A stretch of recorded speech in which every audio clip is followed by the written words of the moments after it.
Alors Annick, peux-tu nous parler de l'inaccompli? Et la question de cette personne, c'est surtout comment, avec l'aide divine, pouvons-nous intégrer ces énergies? Oui, c'est une question à laquelle j'ai déjà, il me semble, beaucoup répondu. Enfin, je veux bien y revenir. C'est vrai que c'est l'essentiel de notre travail.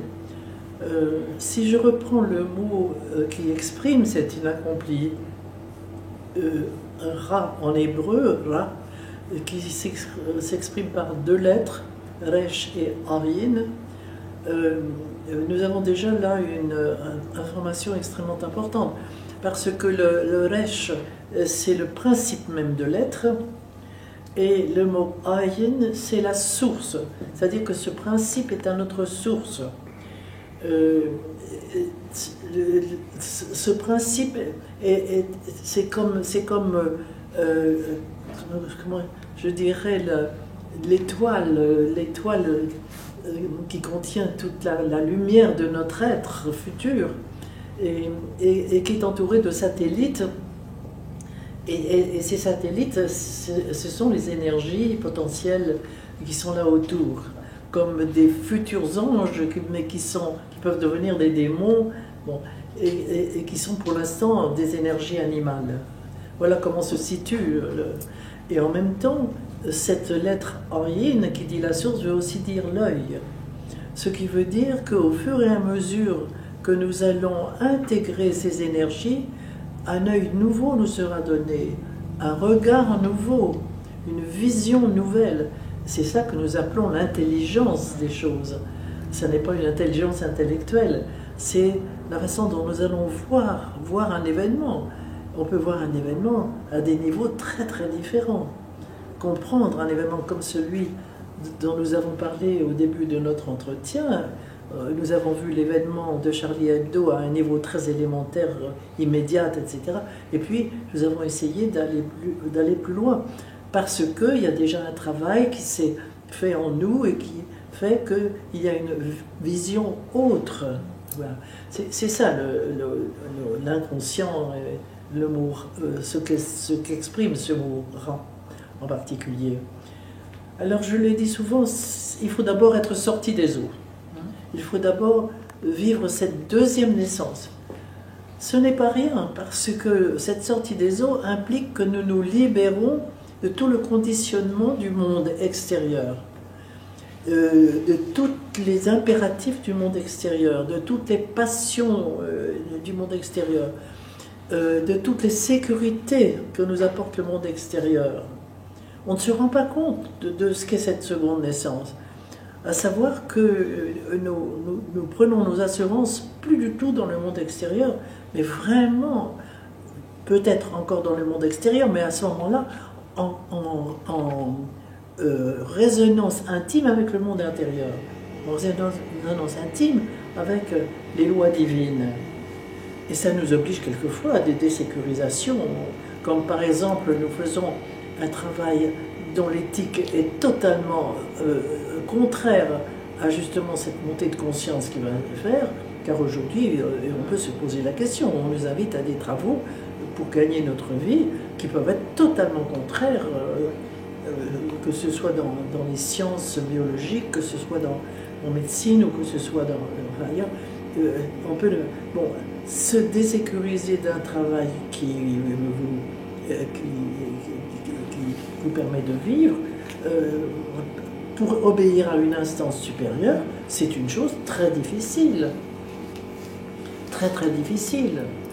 Se séparer d'un groupe avec des êtres que l'on aime, mais qui vous emmènent dans le noir, mais ce sont des êtres qu'on aime, c'est une chose très difficile, etc. Enfin, on ne se rend pas compte de ce que c'est que déjà sortir des eaux et vivre cette deuxième naissance. En prenant toutes les références essentiellement en haut. On ne s'en rend pas compte du tout. Alors j'ai l'impression que cette personne, en posant cette question, elle pense que c'est quelque chose de très simple. On sort des eaux et puis, oh là, cette deuxième naissance, c'est une étape énorme, énorme, énorme. où l'on est vérifié. Ce n'est pas par hasard que le Christ va être vérifié par le Satan et qu'il va lui proposer 3 énergies que le Satan va renvoyer justement.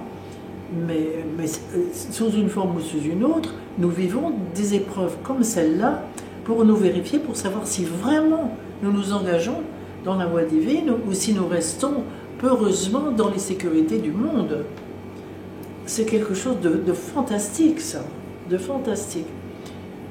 Bon, en admettant que cette personne ait bien compris ça et qu'elle ait fait ce détachement avec les références au monde et que ces références soient vraiment uniquement dans le divin, à ce moment-là, oui, commence tout ce travail d'aller chercher ces énergies potentielles, parce que Dieu nous parle, il nous parle par songe, et on peut très bien voir nommer ces énergies potentielles qui nous ont joué des tours, dont nous sommes esclaves, par des songes, en effet, qui nous mettent le doigt qui nous permettent de mettre le doigt sur cette énergie et la nommer, ou bien par des événements qui nous renvoient ça en pleine figure, ou bien par une multitude de signes par lesquels Dieu nous parle. Déjà, il faut y être attentif. Déjà, il faut savoir que Dieu nous parle à travers tous ces événements-là. Sur le plan collectif, l'événement Charlie Hebdo nous renvoie à un inconscient collectif. Justement, à ce monstre du tueur à l'intérieur de nous. Tous ces descendants de Caïn dans la Bible sont tous des tueurs avant de faire un retournement.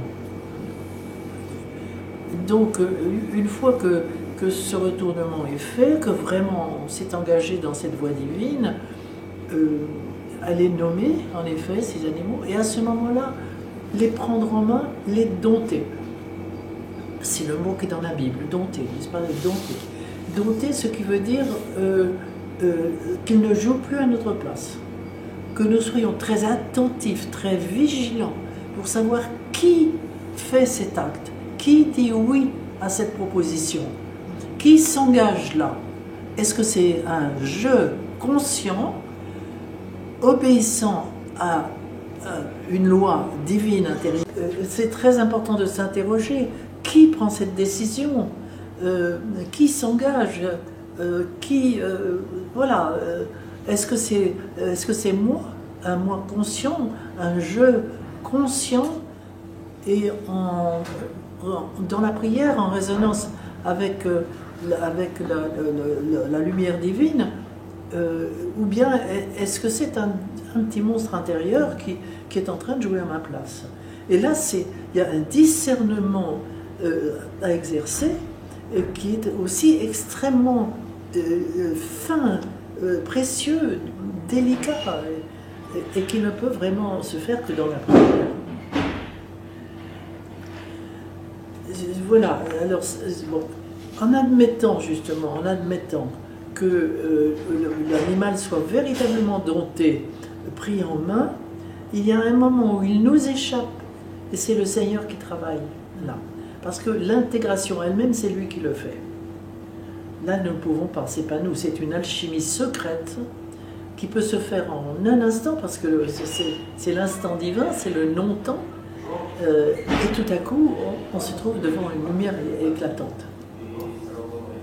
Donc le comment, on ne peut pas aller plus loin dans l'explication. On ne peut pas aller plus loin, c'est notre travail à nous. Enfin, moi, dans ce que, en tout cas, je perçois, hein, c'est notre travail à nous. L'œuvre divine, elle est, je te dis, cette alchimie secrète dont j'ai déjà parlé, que j'ai parfois comparé à ce qui se joue dans l'intégration de nos aliments corporels, et où nos aliments vont subir des opérations chimiques au fur et à mesure de la digestion, jusqu'à donner leur information, c'est-à-dire jusqu'à ce qu'ils délivrent les éléments qui vont être assimilés par le corps et qui vont nourrir le corps. Bon, c'est toute une alchimie que nous pouvons, nous, analyser, parce que ça se fait lentement, parce que nous avons tous les éléments pour pouvoir analyser ça. Mais là, l'alchimie divine, elle nous échappe complètement. Mais cette intégration est du même Ça peut ordre. être comparé à ça, mais c'est tout, Ça c'est peut être une comparaison. comparé.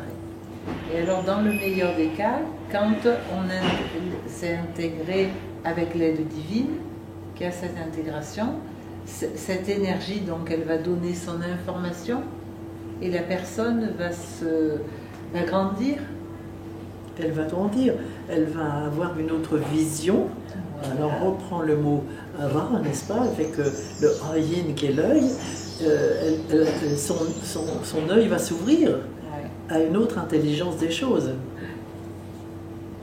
Merci Annick de ta réponse.